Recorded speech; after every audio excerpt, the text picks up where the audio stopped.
নমস্কার বন্ধুরা, আবারও একটা নতুন পর্বে আপনাদের সবাইকে স্বাগত। আজ আমি শেয়ার করব খুবই সিম্পল একটা রেসিপি, ডালের একটা রেসিপি। তবে এই ডালটা আমি করব কিন্তু এই পালং শাক দিয়ে।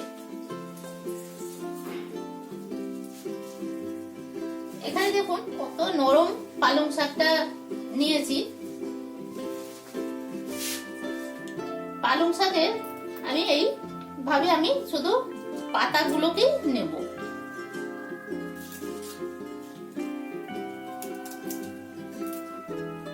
এইভাবে পাতাগুলো নিয়ে নিচ্ছি।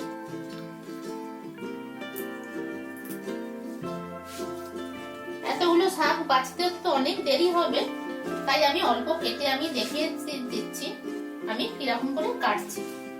পাতাগুলো কিন্তু আমি একটু বড় করেই কেটে নেব, খুব বেশি কুচি করব না। এই দেখুন, এইভাবেই কিন্তু এত বড় করে আমি কেটে নিয়েছি।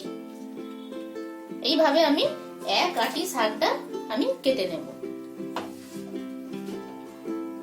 এই যে সব আমি কেটে নিয়েছি, এক আটি শাক আমি কেটে নিয়েছি। এইগুলো আমি ধুয়ে নিয়ে আসছি। আর এদিকে আমি এগুলো কেটে পেঁয়াজ কুচি করে নিয়েছি। আর রসুন আমি 5টা রসুন আমি কুচি করে নিয়েছি, একটা কাঁচা লঙ্কা আর একটা টমেটো। আর এই আদাটা আমি দেব, আমি এখন গোটাই রেখেছি, এটা আমি গ্রেট করে দেব। শাকটা কিন্তু খুব ভালো করে ধুয়ে নিতে হবে, কারণ এই পালং শাকে খুব মাটি লেগে থাকে, তাই খুব কিন্তু জল পাল্টে 2 থেকে 3 বার ধুয়ে নিতে হবে। তা আমি ভালো করে ধুয়ে নিয়েছি।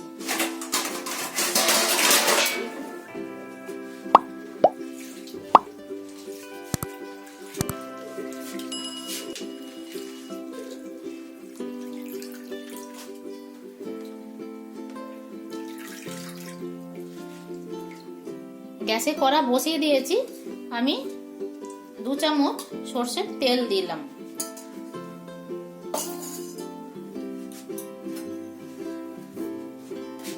তেলটা খুব ভালো করে গরম হয়ে গেছে,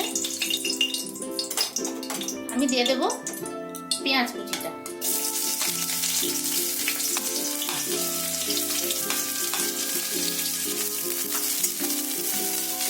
পেঁয়াজটা হালকা ভাজা হয়ে গেলে এর মধ্যে থেকে কিছুটা আমি রসুন কুচি এখন দিলাম, একটা লঙ্কা কুচি আমি এখনই দিয়ে দেব। আর এই যে আদাটা নিয়েছিলাম, আদাটা কিন্তু আমি সরাসরি গ্রেট করে দিচ্ছি। চাইলে আপনারা আদাটা বেটেও দিতে পারেন। এবার আমি দিয়ে দেবো টমেটো। আর টমেটো যখন দিয়েছি একটু লবণ দিতে হবে, যাতে টমেটোটা তাড়াতাড়ি নরম হয়ে গলে যায়। টমেটোটা 1-1.5 মিনিট নাড়াচাড়া করার পর এর মধ্যে আমি দিয়ে দেব শাকটা। শাকের মধ্যেও অল্প আমি লবণ দিয়ে দিলাম। অনবরত নাড়তে থাকতে হবে যতক্ষণ না এই যে জলটা, নিচের জলটা শুকিয়ে যাচ্ছে। এখন পুরোপুরি জলটা কিন্তু শুকিয়ে এসেছে, নিচে কিন্তু এতটুকু জল নেই। তো এখন আমি একটু গুঁড়ো মশলা দিয়ে দেবো। মশলা বলতে এখানে শুধুমাত্র অল্প করে হলুদ, অল্প করে গুঁড়ো লঙ্কা, এই মশলাটাই আমি ভালো করে মিশিয়ে নেব। মশলাটা দিয়েও মোটামুটি 2-3 মিনিট মশলাটা কষে নিতে হবে, যাতে মশলাটার কাঁচা গন্ধটা চলে যায়। মসুর ডালটা আমি ধুয়ে 1/2 ঘন্টা আগে ভিজিয়ে রেখেছিলাম। এখন আমি মসুর ডালটা সেদ্ধ করে নেব, সাথে অল্প হলুদ আর লবণ দিয়ে সেদ্ধ করে নিচ্ছি।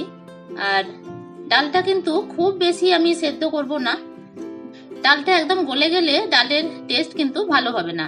এই রকম একটু গোটা গোটা থাকবে, অথচ সেদ্ধ হয়ে যাবে, সেই রকম ভাবে আমি ডালটা নামিয়ে নিলাম। পালং শাক এতটাই নরম হয় যে পালং শাকটা নাড়তে নাড়তেই কিন্তু সেদ্ধ হয়ে যাবে। বেশি সেদ্ধ হতে সময় লাগে না পালং শাকটা। তো এখন আমার 2-3 মিনিট কষানো হয়ে গেছে। সেদ্ধ করা ডালটা এখন ঢেলে দেব। ডালটা আমি ঢেলে দিলাম। এখন আমি লবণটা একটু চেক করে দেখে নিচ্ছি লবণটা ঠিক আছে নাকি। লবণটা একটু কম মনে হচ্ছে, আমি একটু দিয়ে দিলাম। আপনারা কিন্তু এই সময় লবণটা চেক করে দেখে নেবেন, যদি প্রয়োজন হয় এখন দিয়ে দেবেন। সাথে অল্প আমি চিনি দিচ্ছি, তবে চিনিটা একদমই অপশনাল, যদি অপছন্দ হয় চিনিটা নাও দিতে পারেন। এই ডালটা কিন্তু একটু বসা বসাই হবে, খুব বেশি পাতলা ডাল এতে ভালো লাগবে না। তো এখনই আমি গ্যাসের ফ্লেমটা অফ করে দেব, বা আমি কড়াটা নামিয়ে নিই। এরপর আমি কিন্তু একটা তড়কা দেব এই ডালে। ডালটাই আমি তড়কা দেব, তার জন্য তড়কা প্যানে আমি 1 চামচ সরষের তেল আর 1/2 চামচ আমি গাওয়া ঘি দিলাম, 1/2 টিস্পুন গোটা জিরে দিলাম, 2টো লঙ্কা, একটা তেজপাতা।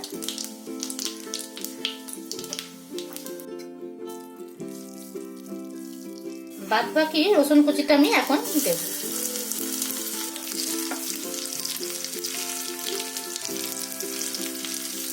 কাশ্মীরি লঙ্কাটা আমি দিলাম একটু কালারটা লাল করার জন্য। আর এই তেলের মধ্যে যদি কাশ্মীরি লঙ্কা দেওয়া যায় তাহলে কিন্তু খুব সুন্দর একটা কালার আসবে। তো আমি গ্যাস অফ করে কিন্তু কাশ্মীরি লঙ্কাটা আমি দিয়েছি। এই তরকাটা আমি ডালে ঢেলে দেব।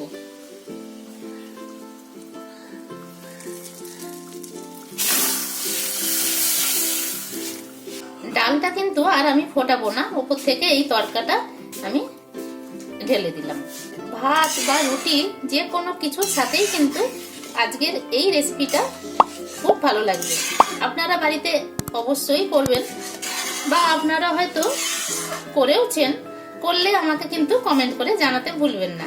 আর আজকের রেসিপি কেমন লাগলো সেটাও কিন্তু কমেন্ট করে আমাকে জানাবেন।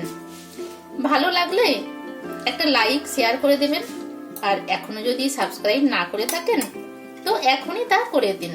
আজকের ডালটা আমি কিন্তু ভাতের সাথে সার্ভ করব, তার জন্য একটু পাতলা রেখেছি, আর রুটির সাথে করলে কিন্তু আরো একটু বসা বসা করতাম। আজ এ পর্যন্তই, ফিরে আসছি খুব তাড়াতাড়ি নতুন রেসিপির সাথে। আপনারা ভালো থাকবেন, সুস্থ থাকবেন, ধন্যবাদ।